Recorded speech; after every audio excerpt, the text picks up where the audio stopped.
High risk. Official, China's Three Gorges Reservoir to face largest flood of the year, preparatory flood discharge initiated. Bazhou sees massive protests, angry citizens break government gates, is more unrest ahead? Sichuan hit by devastating mountain floods and mudslides, multiple homes buried, many missing. Beijing suddenly direct businesses to evacuate, analysts say it's a disguised shift of people to Xiong'an. Hire me. Young people in China yearn to be fired to escape the horrors of the fierce job market. It's all covered in today's China Truths. Official, China's Three Gorges Reservoir to face largest flood of the year, preparatory flood discharge initiated. According to Apollo News, continuous heavy rainfall occurred in the Yangtze and Jinsha River basins, China, over a span of 2 days, from August 21 to 22. Cumulative rainfall in the Dongting Lake area, the middle reaches of the Yangtze River, the Poyang Lake Basin, and the lower reaches of the Yangtze River is expected to range from 20 to 40 millimeters. From August 23 to 27, there will also be a rainfall process of moderate to heavy rain and locally heavy rain in the upper reaches of the Yangtze River and the Han River Basin, leading the cumulative surface rainfall is expected to range from 70 to 100 millimeters in some areas. Therefore, considering the actual and expected rainfall, significant rises in water levels are expected in the upper reaches of the Yangtze River, including the Jinsha River, Min River, Tuo River, Jialing River, Wu River, as well as the Three Gorges Reservoir, Xingjiang, and the upper reaches of the Han River. The Three Gorges Dam is expected to experience the largest flood event since the start of the flood season. Meanwhile, water levels in the middle and lower reaches of the Yangtze River are 1.98 to 2.69 meters higher than the same period last year. The total storage capacity of the reservoir group in the upper reaches of the Yangtze River is 34.889 billion cubic meters, which is 20.335 billion cubic meters more than the same period last year. In that context, starting from August 22, the Yangtze River Water Resources Commission has issued a dispatch order to increase the outflow rate of the Three Gorges Dam at a daily average of 22,000 cubic meters per second. Subsequent increases in the outflow rate of the Three Gorges Dam will be carried out gradually based on rolling forecasts. This information has raised concerns for downstream areas, especially in Hubei province in central China. This comes in the wake of the recent devastating floods in northeastern China, which resulted in a series of casualties. If the rain continues to remain heavy, leading to this massive Three Gorges Dam releasing a high-intensity flood, the consequences are unimaginable. Bazhou sees massive protests, angry citizens break government gates, is more unrest ahead? Next, we have updates on the lives of the people in the aftermath of the floods in the Hebei region, particularly in the two areas that suffered the most severe damage due to the local government's flood discharge, Guizhou and Bazhou. Recently, there have been reports that due to dissatisfaction among the villagers of Jinjiabao and Bazhou City with a compensation offer of 1,000 yuan, $137.50, and even some comments in online forums indicating that some villagers may not have received any compensation at all, residents from Jinjiabao village in Wangzuangzi town protested in front of the Bazhou municipal government. On August 22, during the daytime, primarily led by female villagers, they displayed banners and chanted slogans, demanding that the government provide a unified explanation, but they didn't receive one. According to Mr. Li, a resident of Jinjiabao village, around 8 p.m. on August 22, security personnel from the municipal government's Office of Security began using batons to strike the women. After the women were attacked, they called on the men from the village to come to the scene. Around 9 p.m., a large group of male villagers arrived at the municipal government, with a peak crowd of around 3,000 people. The conflict continued until around 2 a.m. on the 23rd. They smashed the municipal government's main gate, which was all glass. 2 villagers were injured and hospitalized, while several male villagers had injuries severely on their faces. Some photos from the scene depict utter chaos, with a multitude of mineral water bottles and what appears to be shattered glass strewn across the ground. On the early morning of the 23rd, another video emerged. Villagers from Jinjiabao village in Bazhou, dissatisfied with the resettlement compensation, gathered in front of the Yingbin building, the location of the municipal government's resettlement department in Bazhou. They sat silently with white candles and shouted towards the building's interior. Villagers accused the authorities of not disbursing the resettlement fees and stated that when they asked for it, if the problem isn't resolved, they resort to violence. Next to the white candles, there was a police baton, presumably seized by the villagers from the public security personnel involved in the altercation. Another video clip shows a massive gathering of protesting citizens in front of the Jinjiabao village comprehensive service station. Mr. Li said angrily, "We just want the government to treat us fairly." During the flood discharge in Bazhou, the villagers of Jinjiabao village worked hard to protect their homes by taking matters into their own hands and building embankments within the village, preserving the houses of all the families from being submerged. However, the embankment they built outside the village was completely submerged. Additionally, the village's industrial area was entirely flooded, the fields were all submerged, and the corn crops were completely ruined. These incidents have garnered the attention and commentary of both mainland and international netizens. On Twitter, there was a wave of comments like these. 1,000 yuan, they really don't treat the people as human.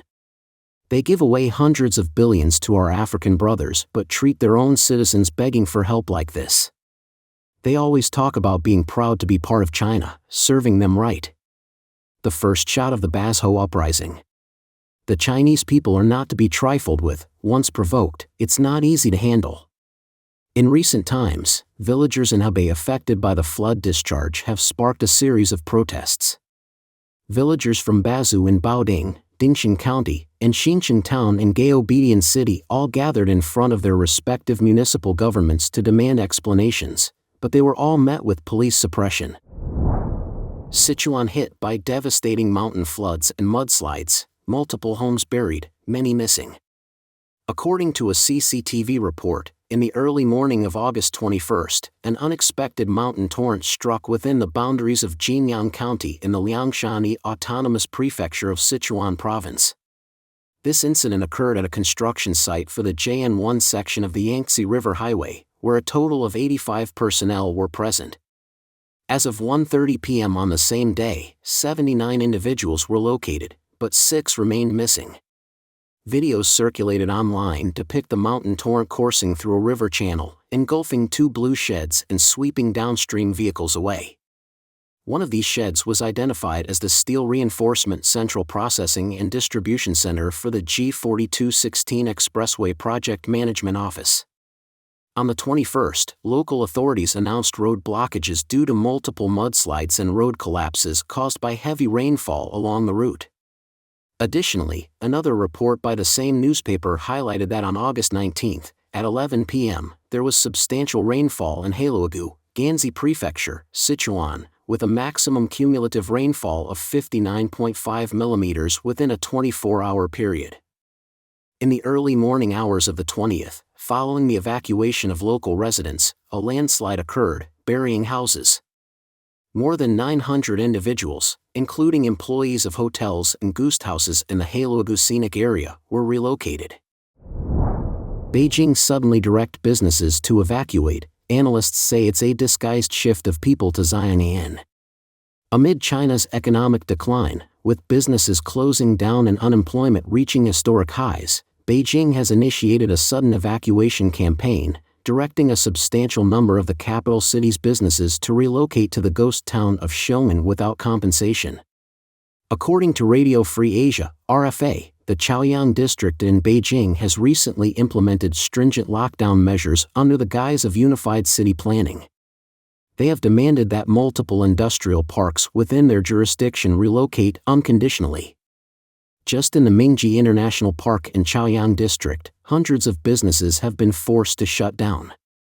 As one of the crucial technology and cultural creative hubs in the Chaoyang District, many businesses had barely survived the 3-year period marked by the COVID-19 pandemic. They invested millions in renovations, only to be abruptly told to move overnight. None of their investments will be compensated, leaving them in dire straits. An anonymous business owner in Xiong'an district told RFA that we had just moved in a few months ago, maybe 3 months. We had just settled in, and they demanded an evacuation, leaving us with nothing. The person in charge changed, and based on their whims, they decided to overhaul the entire place, completely disregarding the interests of businesses and the people. The report states that this large-scale evacuation campaign in Beijing involves nearly half of the city. According to incomplete statistics, it may directly impact millions of workers, even forcing some businesses to shut down and causing unemployment. Regarding this matter, veteran commentator Zhang Tianliang sarcastically commented on Twitter that, suggesting that Xi Jinping has found a solution to the problem of the desolate state of Xiong'an. Li Yuan, a former insider who first exposed Beijing's expulsion of low-end population in 2017, stated, "For years, large state-owned enterprises and universities have been reluctant to move to Xiong'an, so the authorities had to find an alternative solution." Chaoyang district was chosen because it has many labor-intensive, light-asset enterprises. Behind this large-scale evacuation campaign is an official strategy of expulsion, relocating the population to the less desirable Xiong'an new area. Li told RFA that this decision was made very quickly, as there had been no prior notification. "I feel like they're just driving people away, sending them to Xiong'an. The original plan didn't work, even state-owned enterprises aren't going there now, including Beijing University. This empty city has now caused such a disaster in Zhuozhou and Hebei that Xi Jinping's reputation is really at stake." He also mentioned that he has friends who suffered tens of millions in losses during the massive eviction of low-end industries and workers in Beijing years ago. 6 years have passed, and friends have lost tens of millions, and the lawsuits are still ongoing. But there's no hope. Trying to gain anything significant from a lawsuit against the government is impossible. In December 2017, Beijing initiated the Clearance of Low-End Industries campaign, displacing millions of migrant workers from Beijing in the cold winter nights and prohibiting them from re-employment in nearby areas in Hebei, causing significant public resentment. The then Beijing Party Secretary Kai Chi, who ordered the expulsion of low-end populations, gained Xi Jinping's trust and promotion, and was promoted to a position as the director of the Central Committee General Office, a key role in the central leadership. The construction of Xiong'an New Area is part of Xi Jinping's so-called Millennial Project. Officially, it was announced that around 30 trillion yuan, approximately $4.1 trillion US, would be invested to build a city of the future. However, in recent years, there have been frequent reports of the stagnation of Xiong'an New Area. The Xiong'an high-speed railway station, touted as Asia's largest, was exposed in January this year with overgrown weeds outside. On May 10 of this year, Xi Jinping had to lead a group of high-ranking officials to visit Xiong'an. He claimed that his decisions regarding Xiong'an New Area were absolutely correct and urged the accelerated relocation of institutions from Beijing to Xiong'an. During his speech, Xi Jinping warned, "We cannot make decisions based on personal likes or dislikes. If relocation is needed, it must be done." However, a month later, not only is the relocation of Beijing institutions not progressing well, but the difficulties in the construction of Xiong'an have also been exposed. It is widely believed that Beijing's institutions are resisting relocation to Xiong'an in various ways. Liu Dedeo, a member of the Chinese Academy of Sciences and a geographer, mentioned that the location of Xiong'an New Area does not align with the macroeconomic trend of west to east movement of economic elements in China, making it difficult to attract the convergence of elements favorable for industrial development. Moreover, Hebei province does not possess a highly economically powerful megacity to lead the economic development of the entire province. Voice of America Analysis points out that Beijing authorities are moving against the market's flow, relying solely on strong government will and administrative capabilities to force Beijing's various institutions to relocate, which is bound to touch on the core interests of many people. While there may be some initial progress, in the long run, the suppressed market's inherent rules are likely to resist. In the end, Xiong'an New Area may still become a stalled project. Fire me. Young people in China yearn to be fired to escape the horrors of the fierce job market. As China grapples with a high record level of unemployment, particularly among its youth, an unusual trend is emerging. Some young individuals are actively seeking to be laid off from their jobs. According to South China Morning Post, SCMP, this phenomenon has gained significant traction, to the point where the topic young people expecting N+1 became a top trending discussion on the mainland social media platform Xiong'an, a platform like Instagram, on August 14. The term N+1 refers to the legally mandated compensation that companies in China must provide when letting employees go, which includes severance pay plus 1 month's salary. Social media platforms have become a hub for people expressing their desire to be terminated by their employers. They use this as a way to justify their wish to escape from stressful jobs and adopt a lifestyle referred to as lie flat, which essentially means living with minimal effort. For example, an internet user cited unhappiness with her company's management, team leader, and colleagues, along with her reluctance to re-enter China's fiercely competitive job market. Meanwhile, some individuals online have shared their joy upon receiving N+1 compensation. One individual described her layoff compensation as mental damage compensation and considered it a fitting reward for having endured her job even when she was profoundly unhappy. The technology sector in China, which had been a popular choice for young, educated workers, has experienced a wave of layoffs in recent months. Companies like Tencent Holdings and Alibaba, which owns the South China Morning Post, have significantly reduced their workforces, impacting tens of thousands of employees. The technology sector in China, which used to be a prime choice for young, educated workers, has witnessed a surge in layoffs over the past few months. According to the company's earnings report, Tencent Holdings, a major player in messaging and video games, slashed nearly 10,000 jobs from March 2022 up to the present year. In the previous year, e-commerce giant Alibaba downsized its workforce by nearly 20,000 employees, constituting 7% of its total workforce. As previously reported, on August 15, China's government announced that starting from August, the publication of urban youth and other age groups' unemployment rates surveyed nationwide will be suspended. Some analysts believe this is because the actual data is pessimistic, and the CCP fears it might incite young people to follow the path of resistance. Prior to July 17, the National Bureau of Statistics of the CCP announced that the youth unemployment rate in China for June was 21.3%, marking the highest level ever recorded. The surveyed urban unemployment rate has exceeded 20% for 3 consecutive months. On the evening of July 17, an article by Professor Zhang Dandan at Peking University stated that if about 16 million people who are not actively seeking employment and are financially dependent on their parents are considered unemployed, then the actual youth unemployment rate in March was as high as 46.5%, significantly higher than the officially announced rate of 19.7% for that month.